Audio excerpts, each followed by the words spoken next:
Everybody, how's it going? We're talking about 3 cheap fragrances that aren't worth it to me personally. If you wear any of these, continue to rock them. But yeah, just for me, these are all a pass. The first is Encre Noir by, I would say Encre, but somebody said not to say the correct. They just say Encre Noir. Let me know if that's correct. By Lalique. So this is a smoky fragrance.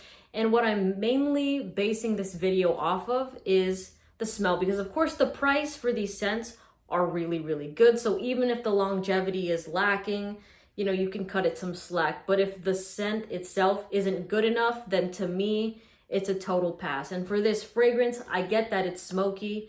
And it's one of those scents that, to me, I feel like it's trying to have some sort of personality, but it doesn't.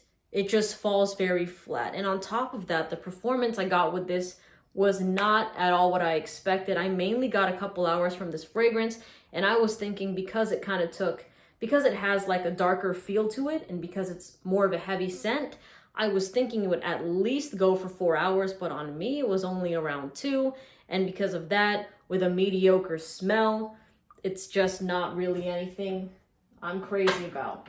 Next is Man in Black by Bvlgari. I know that there's a lot of guys that like this fragrance, but for me as a woman, I just don't really find it sexy at all. In fact, when I did test this, I smelled this on somebody else, didn't care for it. And then also during that testing, guys liked it, girls also didn't care for the fragrance.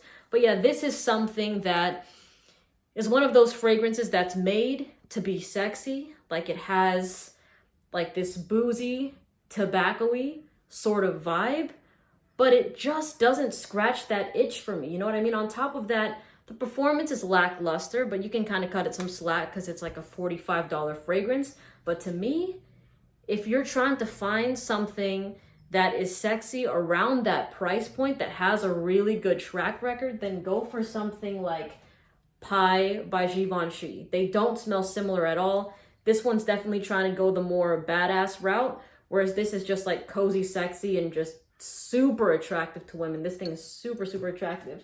But another alternative I would give you for the same price point is the one EDP by Dolce & Gabbana. Am I the biggest fan of that fragrance? No, but do I recommend it to a lot of people? Yes, because I know that it's super mass appealing. In fact, I gave my big bottle, it was like a 5 fluid ounce bottle, to my like cousin who just went to college, and he loves it, and you know, he loves that a lot of girls like it as well. But yeah, that one definitely over Man in Black.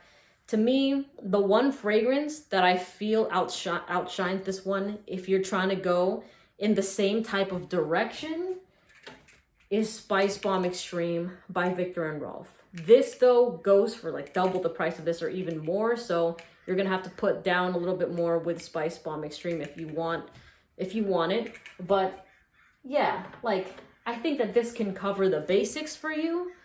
But then again, it's like I said with Pie and with the one EDP, there's just better alternatives in my opinion. And lastly, I don't have this fragrance in my collection, and nor am I eager to have it in my collection. It's called Legend by Montblanc. In fact, I believe it's a black bottle. I could be mistaken.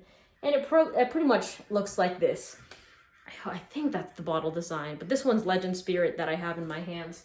But Montblanc Legend is just a super forgettable fragrance. Yes, it's fresh and clean. Yes, the price point is nice. Yes, it's going to do what you need it to. I think that the bare minimum is there, but to me, it's super dull in comparison to Legend Spirit. And the thing is, I know that this is a dupe and a clone of Invictus Aqua 2016.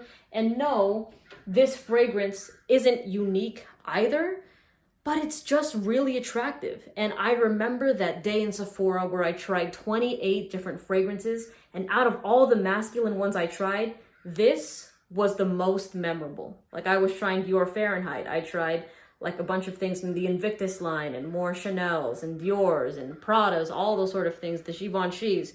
But out of everything, the cheapest fragrance that I smelled was the most memorable. And I was like, damn, why is that? It only smells like fresh deodorant, but it just has that it factor that to my nose, the other ones were lacking. And with Legend, I can't tell you right now what it smells like.